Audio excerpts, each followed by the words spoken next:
our webinar.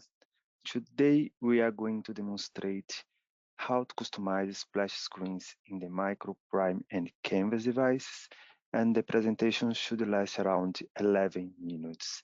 As always, if you have any question, please add them in the question panel, and we will go through them at the end of the presentation. That said, let's get started. Hello and welcome to today's webinar. Today we will have a look at custom splash screens in the Horner OCS. Let's look at our agenda for today. We are going to start by clarifying what we mean by splash screens, and then we are going to show you how to create and install splash screens for Canvas, Prime and the Micro OCS. And there will be demonstrations throughout, and we will finish with a Q&A session. So what do we mean by splash screen? Sometimes it is called a boot up screen, but this is what you see when you boot up an electronic product.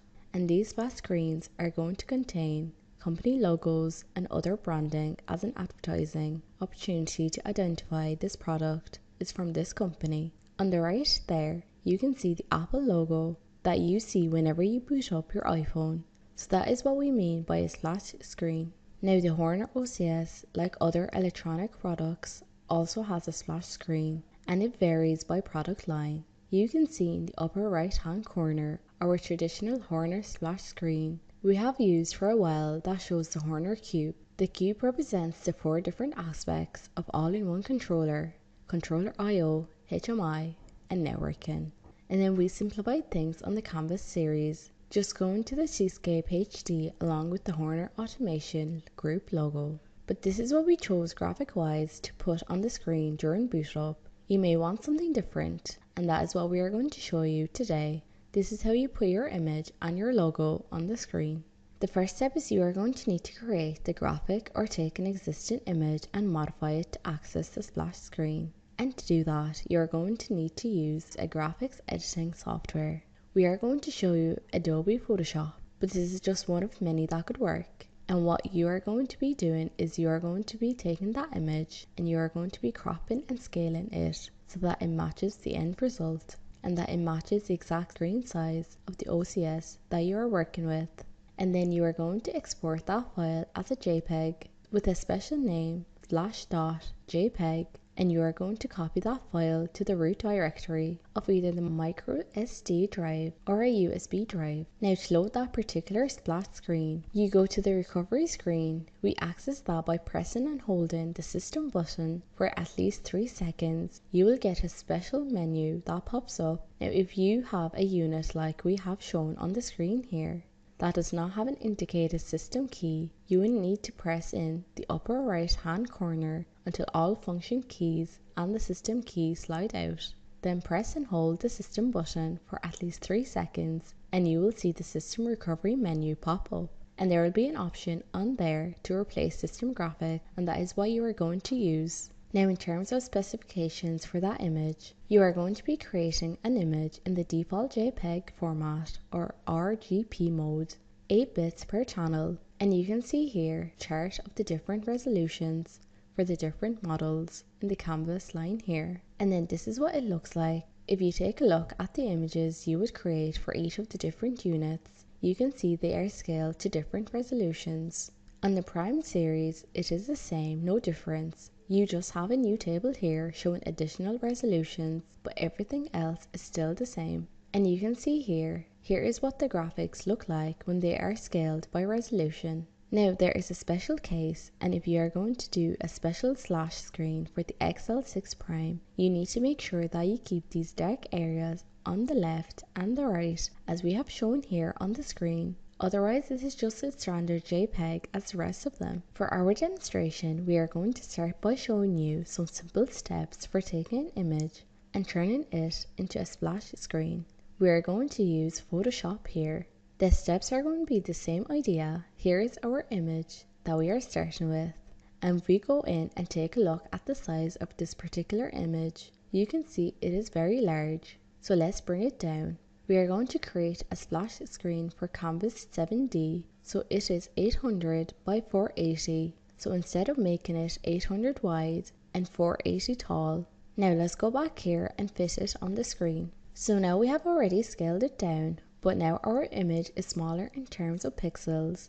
Now we just need to crop off from the left and the right to get it to 800 pixels wide. So let's go back here, and this time we are going to go to canvas size, and we are going to chop this down to 800 evenly on all sides. It will notify us that we are going to get some clipping. So now if we take a look at our image size, you can see we are at exactly 800 by 480, which is what we are looking for. Now we just need to make sure we save this file as a JPEG. We will use the export feature here and hit export. And instead of a PNG, let's make it a JPEG. The default quality settings are fine, 800 by 480, and we hit export. We will call it ACME logo canvas 7D, hit save, and we are done. So here is the file we just edited, and we have put it on a micro SD drive.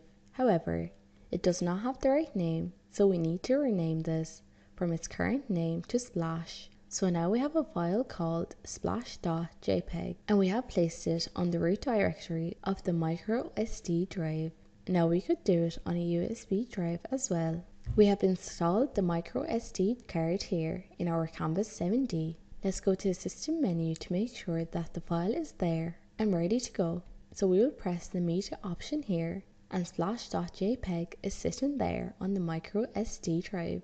This is what we are looking for there. Now if you have a unit that does not have a dedicated system button to display on the system button, you just need to press this corner right there, and then all the function keys and the system buttons will slide out. Now let's call up the system recovery screen so we can replace that splash graphic, and we press and hold the system button, and there we have the system recovery screen show up, and one of the options is replace system graphics SD. Now if we were using a USB to replace the system graphics, we would have to scroll down a bit. We will go ahead and now press this button, and it will notify us saying, "Are you sure you want to replace system graphics?" We press I do, and now we just wait. It is now saying that the replace graphics will only take effect after the power cycle. So let's go ahead and power cycle. Let's keep our eye out for this flat screen.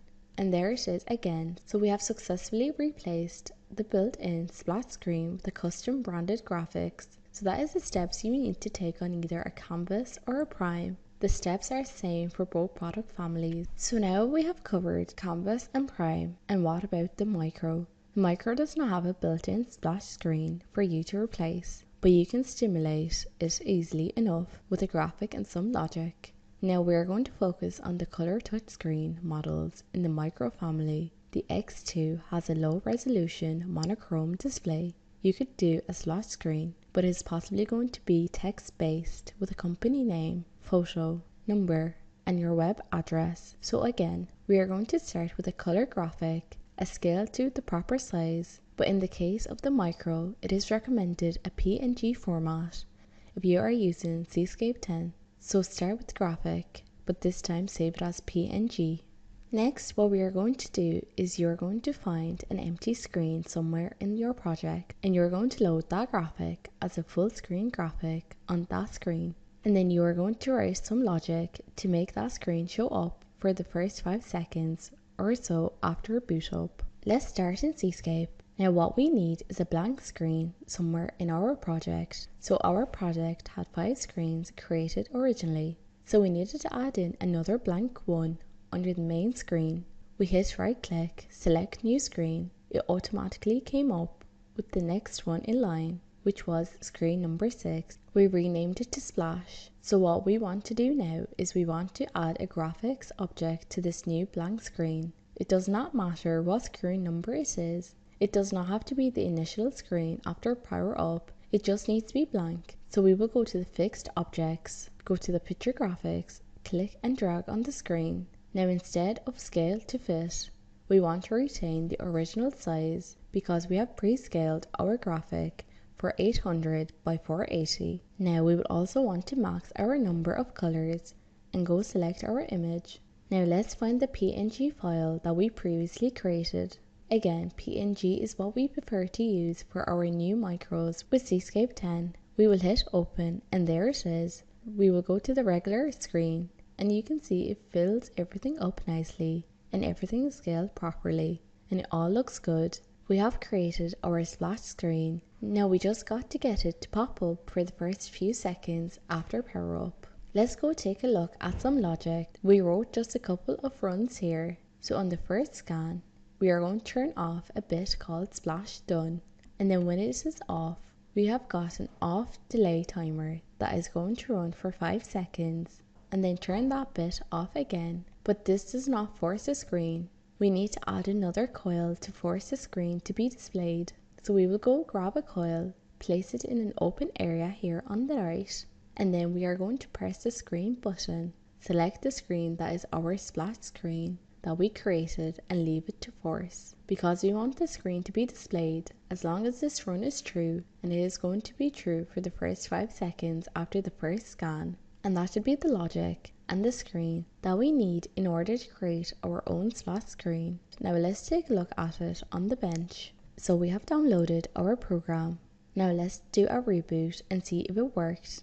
And there is our splash screen for 5 seconds. Now we are back at the home screen and ready to run the machine. That concludes our webinar for today. Thank you so much for listening, and the Q&A session will begin shortly.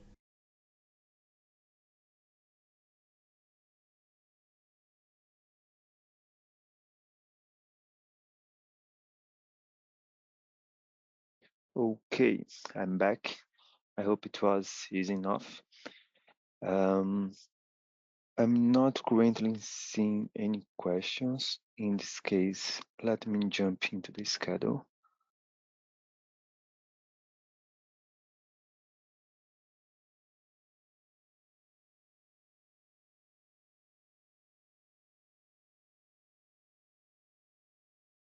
Okay, so in June, we have 3 more webinars scheduled. And if you want to participate, please register on our website. Since we still don't have any questions, I will be ending this webinar. Thank you everyone for your attendance, and I hope to see you next week.